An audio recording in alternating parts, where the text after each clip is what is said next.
Welcome to the Generosity Practice. I'm John Mark. I'm Yinka. And I'm Christian, and we're your hosts for this 4-session journey through the way of Jesus. New Testament scholars estimate that upwards of 25% of Jesus' teachings have to do with money and generosity. Can you imagine if every fourth sermon at your church was on money? Your church would empty out very quickly. But this makes sense. All day long, we make decisions about money. And money often consumes so much of our thought life and emotional energy. And often what we feel is either fear that we won't have enough or desire for more than we need. Every day can feel like fighting a losing battle with worry or greed. Jesus' teachings have the potential to set our heart free from money's grip and to open our heart to true happiness. We all come with different backgrounds, experiences, and feelings about this part of life. My guess is that some are excited to learn what Jesus has to say about money, while others are likely nervous. There are a number of legit reasons why talking about money and generosity is complex. It could be fear about what little resources I have, frustration because I'm not very quick to be generous, guilt that I don't have enough, or apprehension because I've experienced people misuse Jesus' teachings on money. That's why, over the next 4 sessions, we plan to look carefully at what exactly Jesus has to say on this subject, which we've done our best to summarize with these 4 statements. 1, there's more joy in giving than in receiving. 2, watch out for greed. 3, all we have belongs to God. And 4, be generous to the poor. On the docket for today is, there is more joy in giving than receiving. Each week follows a 4-part learning process. First, we'll gather to learn about generosity. Then, we'll practice it to get the idea of generosity from our head into our body. Before we return, we'll spend a bit of time each week in reflection, learning to pay attention to the work of the Spirit in our hearts. Then, we'll come back together and process in community. We believe deeply that community is where change happens. So before we begin, circle up with 3 or 4 people, ideally of the same gender, and let's start with a conversation. Hopefully you have a copy of the companion guide.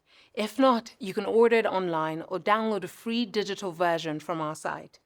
Open up to session 1 and talk through the following discussion questions. First, what brought you to this practice? What are you hoping to see God do in your life through it? Second, how were money and generosity handled in your family growing up? Third, what is your primary feeling about money? Fear, desire for more, shame, ambivalence? And fourth, how do you see generosity as a part of your apprenticeship to Jesus? Take a few minutes to discuss before the teaching.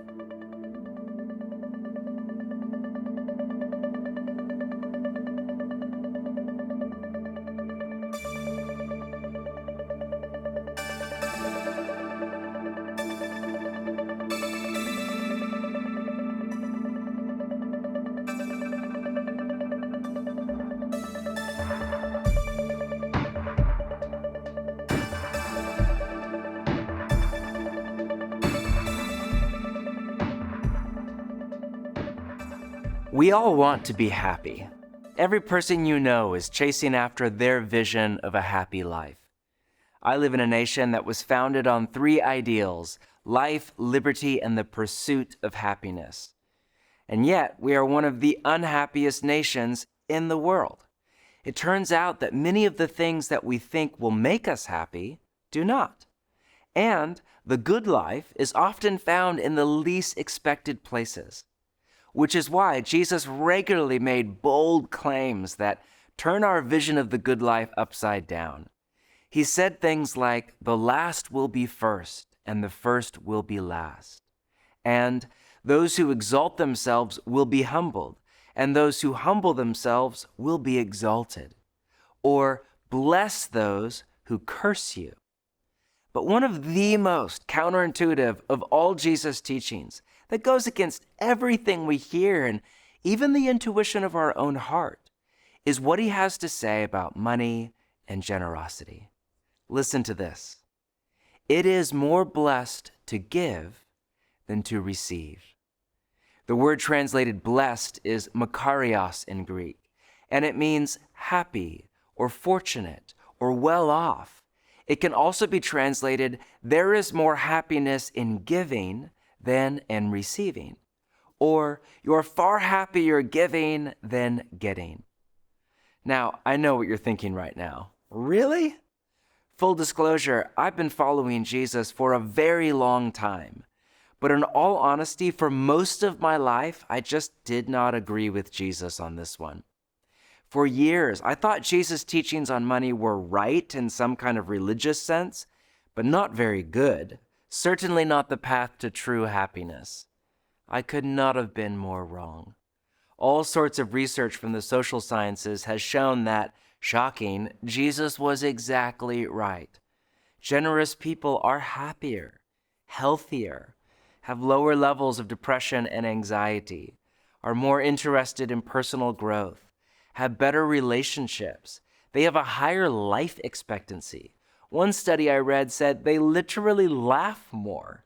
And this is true across every demographic: socioeconomic status, age, gender, ethnicity, personality type. One study called the link between generosity and happiness a, quote, universal feature of human psychology.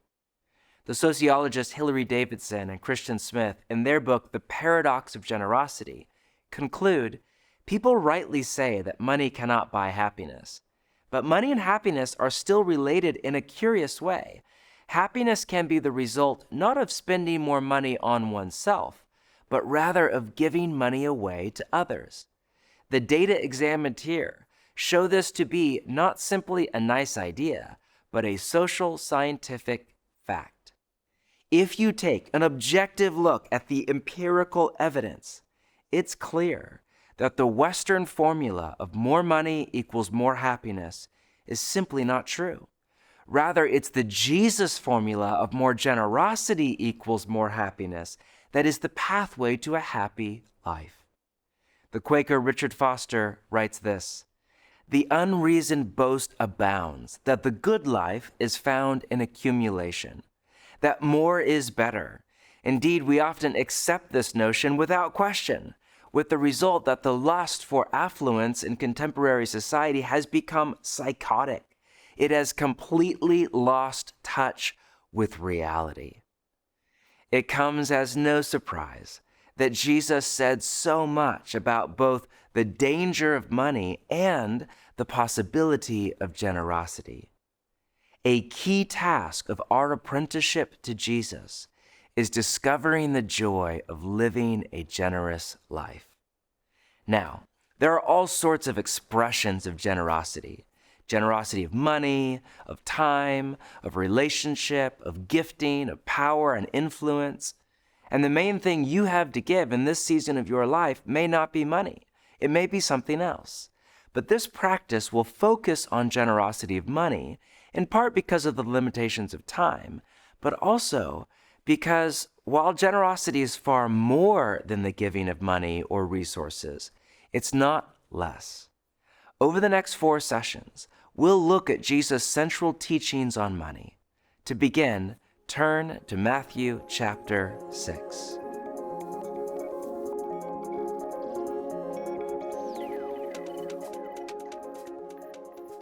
Listen to Jesus' teaching.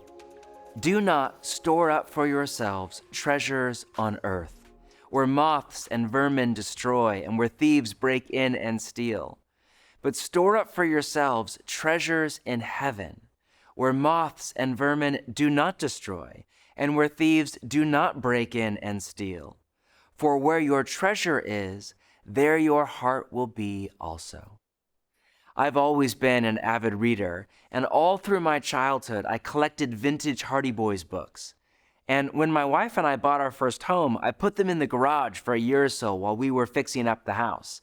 And when I finally went out to unpack the books, I picked up the box, and the entire bottom just fell out, and all of the books disintegrated into a pile of dust, literally eaten by vermin. A vivid picture of Jesus' wisdom. Jesus is naming this deep impulse in the human heart to store up treasures. The fascinating thing to me is he doesn't rebuke that impulse.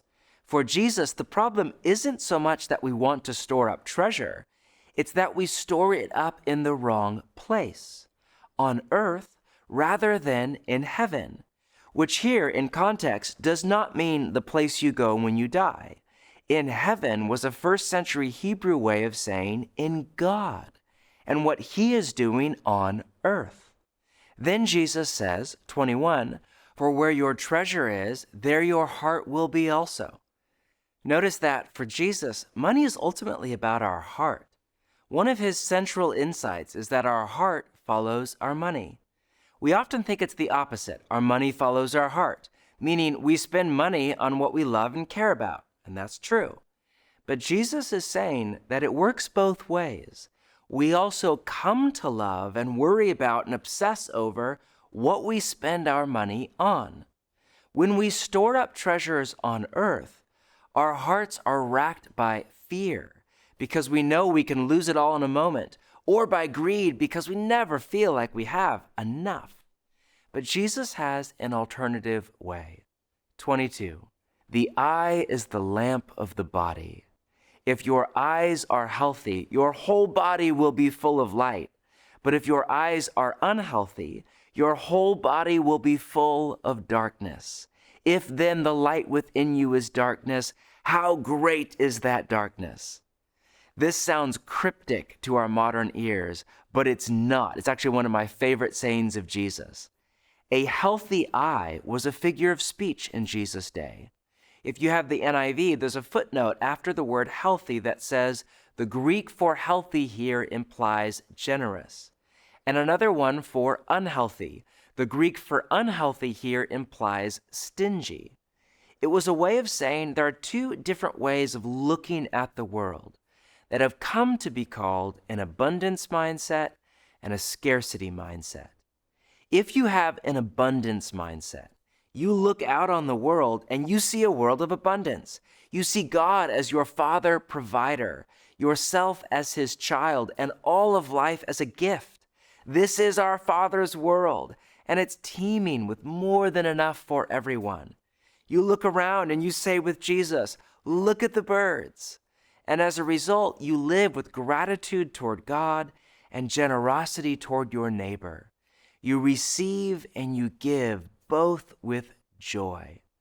A first century Hebrew would say, you have a healthy eye. You have a healthy view of the world.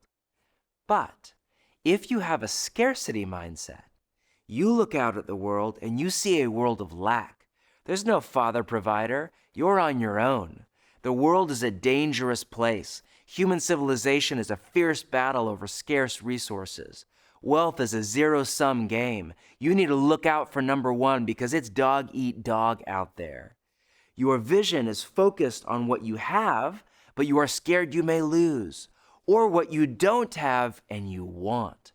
Your heart is consumed by fear and greed.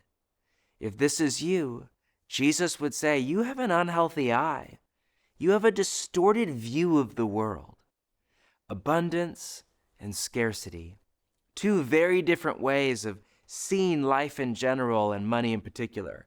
Two people can have the exact same income, cost of living, and economic responsibility, but see the world in radically different ways, especially if one of them grew up in poverty or in an unsafe home or unstable family. How do you see the world?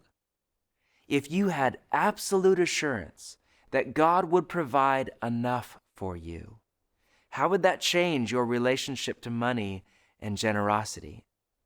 You see, if we come to trust Jesus' vision of abundance and of God as our Father provider, then his teachings on money start to make sense.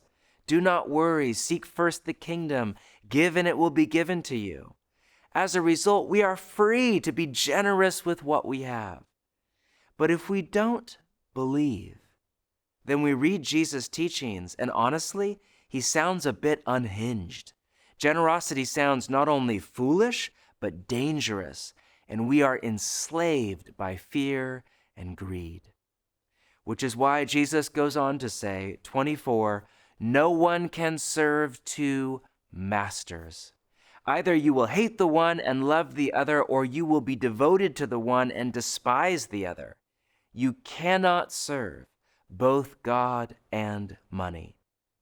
Some translations have, you cannot serve both God and mammon, which is an Aramaic word. The Gospels were written in Greek because it was the lingua franca of the ancient world, but Jesus likely spoke in Aramaic. Matthew left this particular word untranslated. Scholars think it was because the word mammon was the name for the ancient Syrian god of wealth. It was Jesus' way of saying money is like a rival god. We want so badly to believe that money is neutral. It's not good or bad. It's just about the heart. But for Jesus, wealth is powerful. And the sway it has over our hearts is often a demonically animated force at work in our soul and society. Entire sectors of our economy are run by the worship of mammon. The god of mammon is behind so much evil and injustice, war, racism, ecological devastation, and more. Hence, you cannot serve both God and mammon. Not you should not, not hey, you should kind of rethink that. No, you cannot. It's not that it's bad, it's that it's impossible. Mammon will take over your heart unless you find a way to resist its gravitational pull. How? According to Jesus, through living with a healthy eye, through generosity. Now, Jesus is a brilliant sage, and I want you to see he's teaching on at least 3 levels here. People who study how we learn tell us there's a progression from the head to the heart to the hands, or from kind of ideas to feelings to behavior. Jesus is teaching on all 3 levels. First, Jesus is teaching his apprentices about how to see God and our life in God's world, about what kind of universe we find ourselves in, where the good life is to be found, and ultimately, who God himself is. A biblical theology of generosity does not start with tithing or even with Jesus' command to be generous to the poor. It starts before time and space with who God is. God is our Father. My kids don't worry about rent or groceries or medical bills because they have a father and mother who provide for them. Jesus said we don't have to worry about what we will eat or drink or wear because God is our Father. Not only is God Father, but he is Father, Son, and Holy Spirit. He is a family of self-giving, other-centered, joyful, sacrificial, generous love.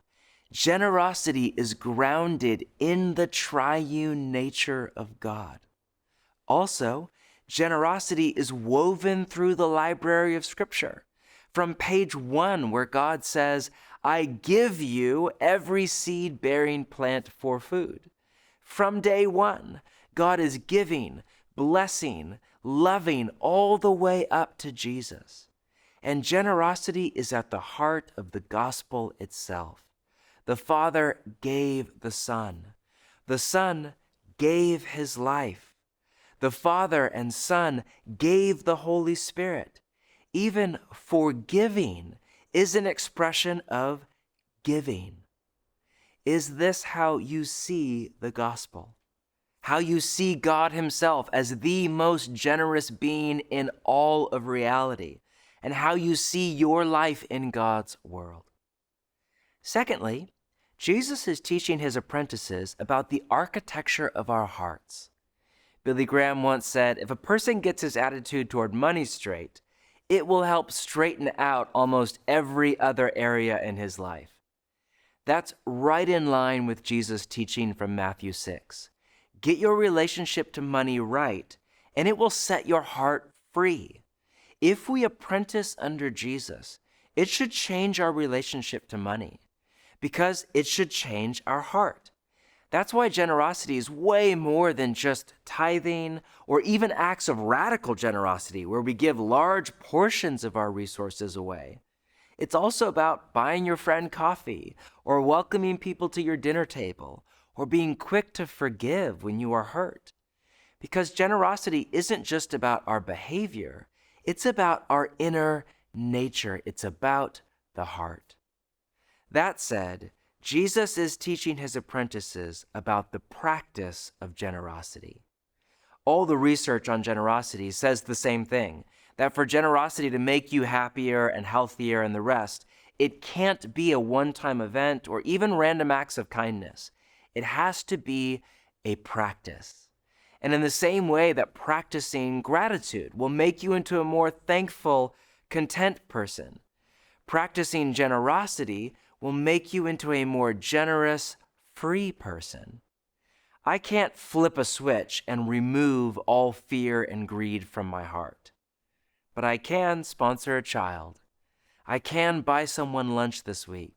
I can give a portion of my income away every month with special attention to the poor, the church, and the gospel.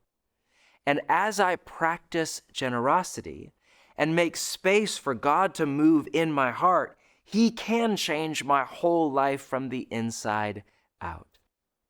Generosity is a practice by which we index our heart from a scarcity mindset to the abundance mindset of Jesus. From fear of lack to trust in God our Father. From worry over our future to peace whatever comes.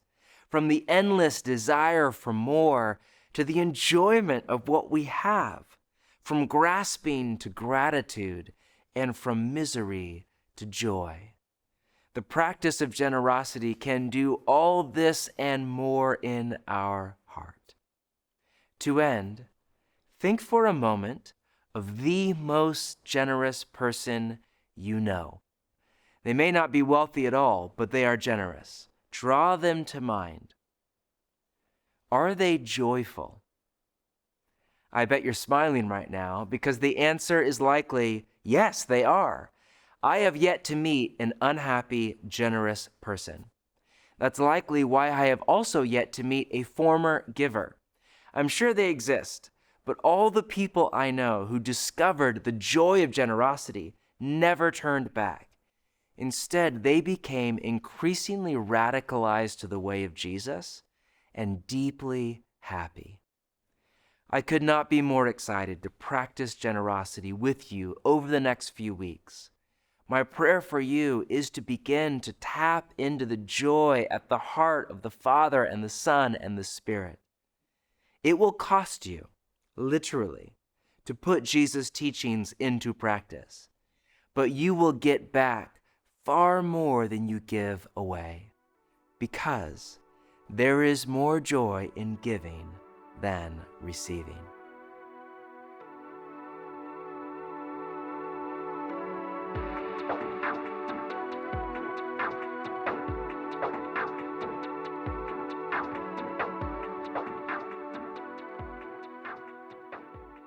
Before we lay out this week's practice, we want to give you a few minutes to process the teaching together. Here are a few questions to guide your time.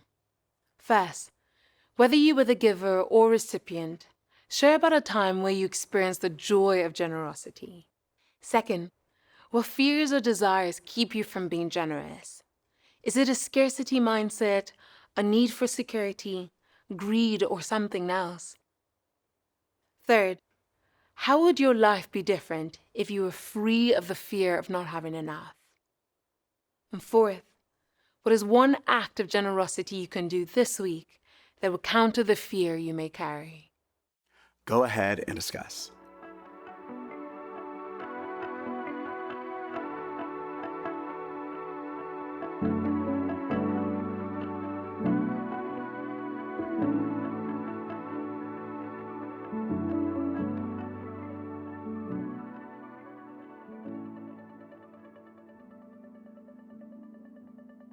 Hi, we're Jim and Jan Basinius, and we've been on a journey of generosity now for about the past 40 years. My friend Tony gave me a phone call and he asked me, do you tithe? And I said, yeah, I tithe. He said, gross or net? I said, none of your business. And he said, come on, we know each other, we're friends. And he said to me, I'll never forget it, he said, I know about how much money I manage, and I know about how much money you manage, and you manage a lot more than I do. And I give 50%. And I'm like, what? I had never heard of anyone in my life who gave half of what they made. Jim and I both heard a sermon when we were brand new Christians, and it was about spiraling affluence. And the guy said, I'm not going to set your boundaries for you, but there needs to be a time where you say, we have enough, and the excess goes to the kingdom. And I think we both believe that and have lived that way since then. We have enough, and the rest goes to the kingdom. And we love doing that and love being stewards of that. We so believe everything we have is from him. So to not look at yourself as a steward and how much can I share, and and be pretty specific about that would just be a big miss in life. And to me, as a business guy, we wanted to make great, what we call kingdom investments in great people doing great work. Loved starting things up if we could. And it's been a joy, absolute joy. I've got some grandkids that I take to breakfast once a week whenever we can do this. And after breakfast, we run to Fred Meyer's, a local store, we get flowers, and we pray, Lord, who do you want us to give the flowers to? It's going up to strangers. I let the boys pick out who they want to give to, and they love doing this. At first, they didn't like it at all. Now they never let me not do it, even if we're short on time. But Lord, who do you want us to give to? Let's cheer them up. And so, for us, this is a very serious thing, but it's just a joyful thing. And I think that the more we improve our giving skills, the more we enjoy our lives.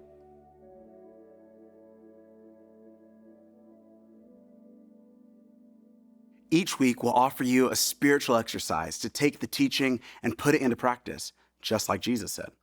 Everything we offer is invitational. We make recommendations, you make decisions. Just know that what will change your life isn't hearing about generosity, but practicing generosity. For week one's practice, we have a simple goal. We want you to experience the joy of generosity. So our exercise for this week is to practice a spontaneous act of generosity. Set aside a specific amount of money, as much or as little as you want. We recommend you take cash out of an ATM or set aside an amount in your checking account and have your card ready to go when the right opportunity comes. Pray and ask God to give you an opportunity to bless someone. And then just keep your eyes open for the opportunity. See, it could be like buying coffee for someone in line behind you or anonymously paying for a family's dinner. You could send money to a friend to help with that unexpected expense or a medical bill. You could share a gift with someone in need of encouragement or buy someone's groceries. See, we've gotten a lot of joy from going to the grocery store and putting together a care bag when we hear that someone's having a rough time. There's so many ways to be creative about generosity. So when the opportunity arises, don't wait or second guess. Just do something Jesus-y or generous. The aim isn't to be heroic or solve all the world's issues in a day, but to tap into the outflow of the Trinity's generosity to all. For those of you who have the time, energy, and desire to take it one step further, each week we'll offer you a reach exercise. This week's reach exercise is to up your spontaneous act of generosity in either frequency or intensity. By frequency, we mean practice spontaneous generosity 2 or 3 times this week or even every day. It can be $5 here and $10 there. It doesn't have to be wildly expensive or elaborate. Just take small, frequent steps in generosity.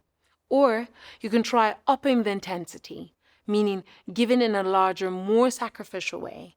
Maybe like us, you've been saving for something you need like a car, or maybe you've been saving for something fun like a trip, ticket, sauna, a surfboard.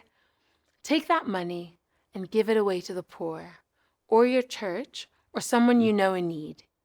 We recommend that you pray about it, and if you feel stirring in your heart to give in this way, do it. And as you give, watch what happens in your heart. On that note, a key part of this 4-week practice is a simple 10-minute weekly practice reflection.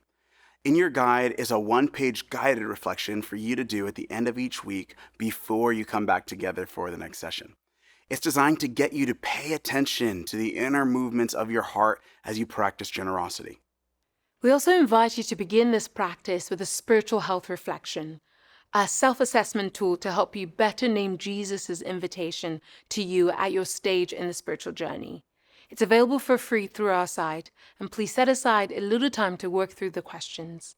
Finally, a book alongside of practice is the optimal way to enhance your learning experience. Our recommended reading for this practice is Giving is the Good Life by Randy Alcorn. This week, we're reading chapters 1 through 4. We also have a companion podcast available where we get into all that we didn't have time to cover in this session and explore generosity in more depth. It's called Rule of Life from Practice in the Way. And this week, we're listening to part 1. Let us bless you before you go. Our benediction in this practice is adapted from 2 Corinthians 9, 8 through 11. May God bless you abundantly, so that in all things, at all times, you may have all that you need. May you freely scatter your gifts to the poor. May God, who supplies seed to the sower and bread for food, also supply and increase all your store of seed and enlarge the harvest of your righteousness. May you be enriched in every way, so that you can be generous on every occasion, and may your generosity result in thanksgiving to God.